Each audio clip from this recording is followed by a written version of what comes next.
Hey everybody, welcome back to Morning Calm Studios channel. It's your guy here, Nathaniel DeRusha, coming at you with a new video. Raise your hand if you're a little bit scared or intimidated by Midi. I know a lot of people are. I know I was at first, and then I learned how to love it.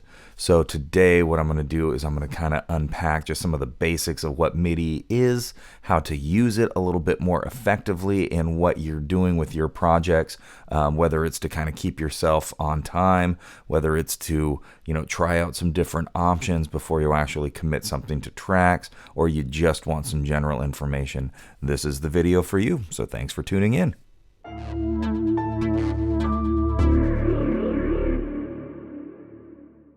All right, everybody, welcome back. Thank you so much. If you get a chance, go down there, hit that subscribe button, hit that like button, send me your comments. Let me know how you think about the videos, what you think about the videos. Is this something that's really been helpful to you?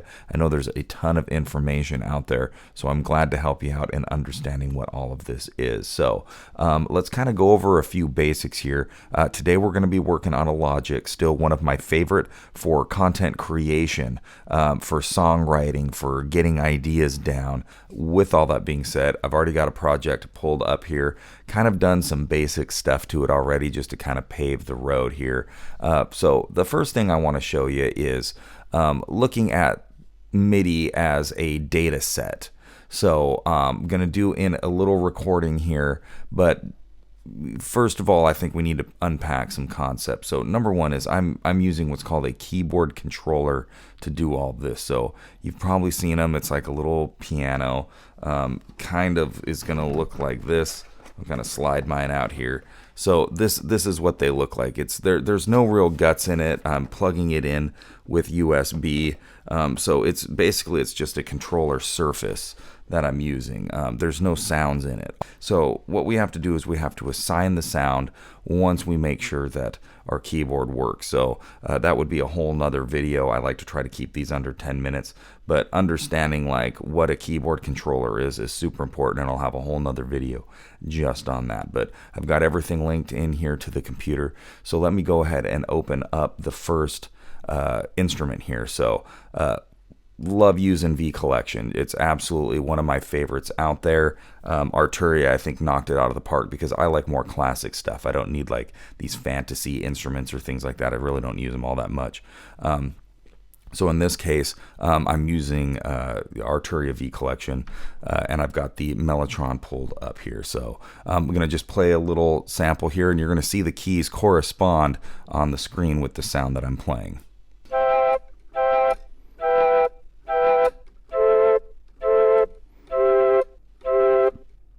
So now you probably heard that sound before. A lot of folks know where what that sound is. Yeah, strawberry flutes. I mean, you can kind of take a guess what that goes to. But you can always go in here. You can always change to a lot of the different ones that are available. So let's pull up a different one. Probably one of my favorite here is Cashmere. So.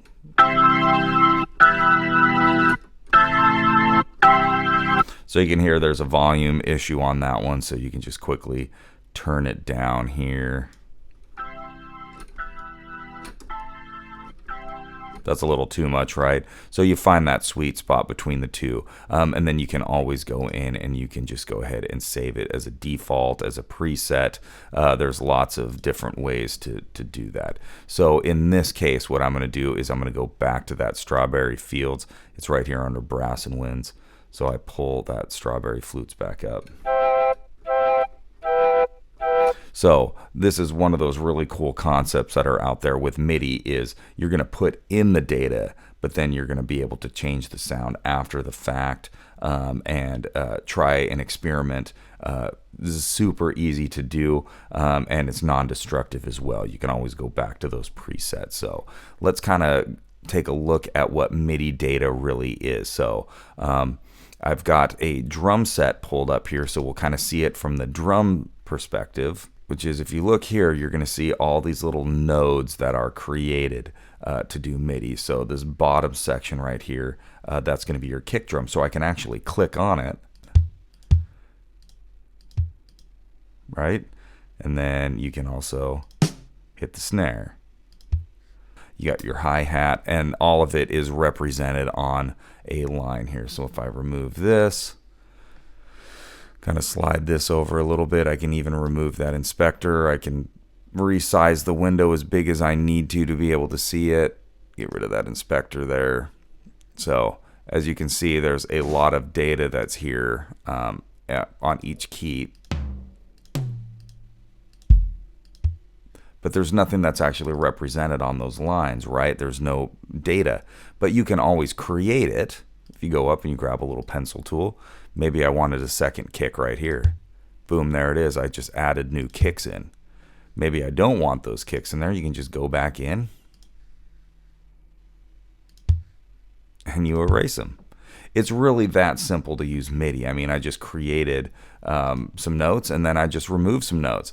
So let's play our drum beat here and get an idea of what it sounds like, what we're playing with.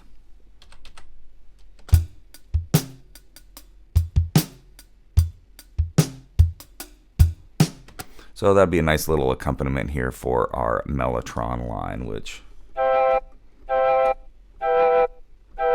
we're going to play that in.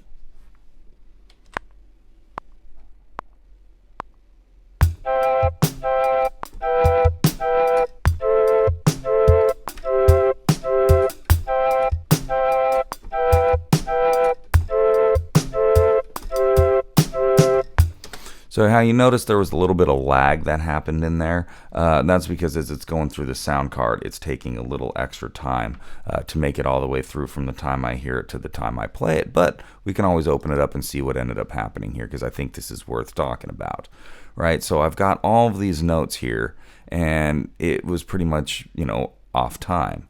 So let me go ahead and redo the cycle mode, and let's listen to it and hear how off it is.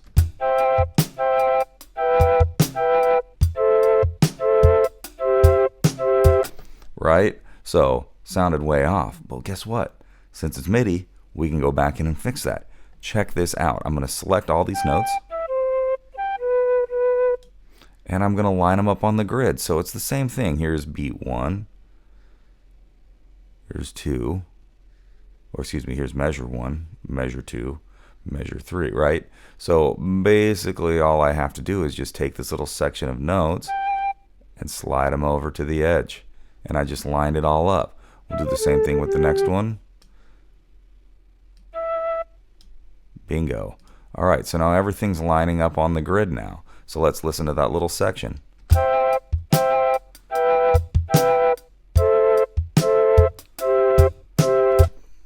How wild is MIDI, right? That you can just do that. I just took those notes and I was like, man, my performance wasn't so great. I had some lag, I had some other stuff, but I can go back in and I can take that entire section and I can just slide it over. So I'm now on a downbeat. So there's another thing we can do. So check this out. So this is called quantizing. So if you go up here in this top corner, every software basically does it. Let me move it to the nearest 16th note and let's see if anything corrects itself. Boom. You see that movement that just happened in there? So now everything is lined up perfectly to the nearest 16th note. So it's even more in time.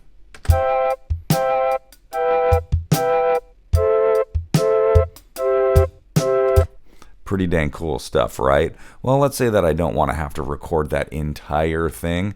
I can actually just come in here now and we can copy paste. So I can grab this and I can copy it and then slide my cursor over here, make sure my track is selected that I want it to be on, and then paste it. Bingo. There it is. So now I've got that entire section. I just did a little piece, corrected it, quantized it, copy pasted it back to the top.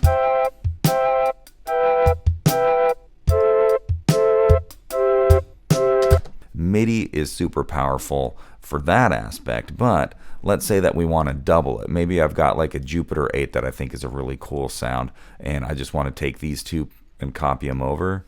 You just grab them.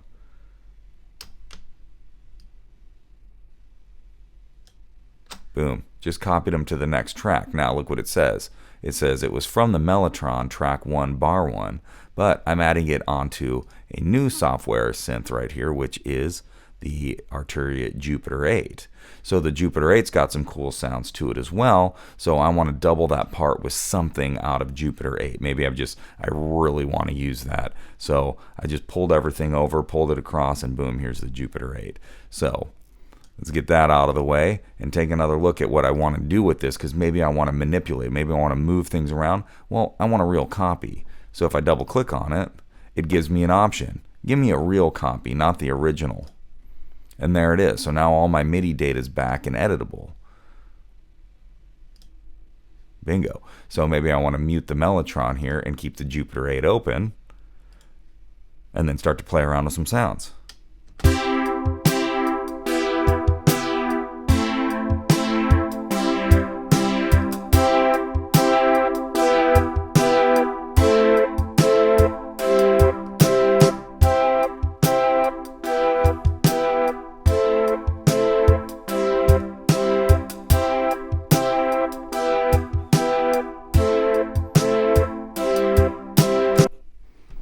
So I just layered some MIDI, and it took like 2 seconds. I could have done even faster if I wasn't doing a video. Like, that's how cool MIDI is.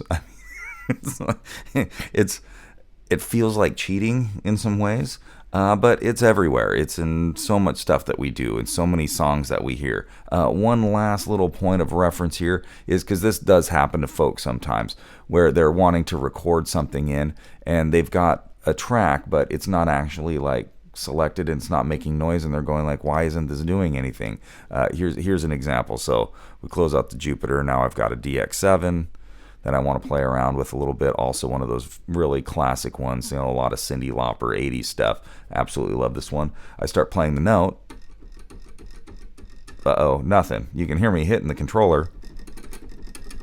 Nothing, right? Well, you actually have to have the track selected, then you have to record enable it.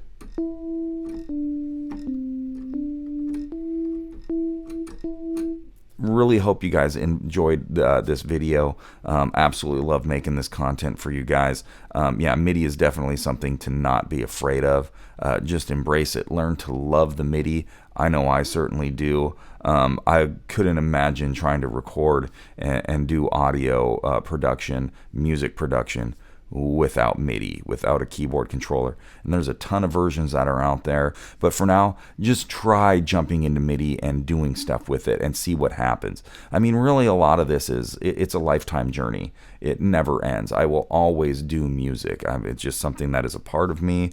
I've been well over 30 years now of music, if not more, and I will continue to do music the rest of my life. It is a part of who I am. So hit that subscribe button, hit that like, hit that bell notification, let me know your comments. And remember, and I always love saying this at the end of every video, if you want to get good, you just got to keep doing it. Like, you can never stop, and you'll always get better. If you just keep doing that, you'll eventually figure all of this out. You just have to keep doing it, and over time you will learn it. That's with any skill that's out there. I know it's worked for me. Absolutely love everything audio. Always ready to help you guys out. So hit me up. Thanks. Have a great one.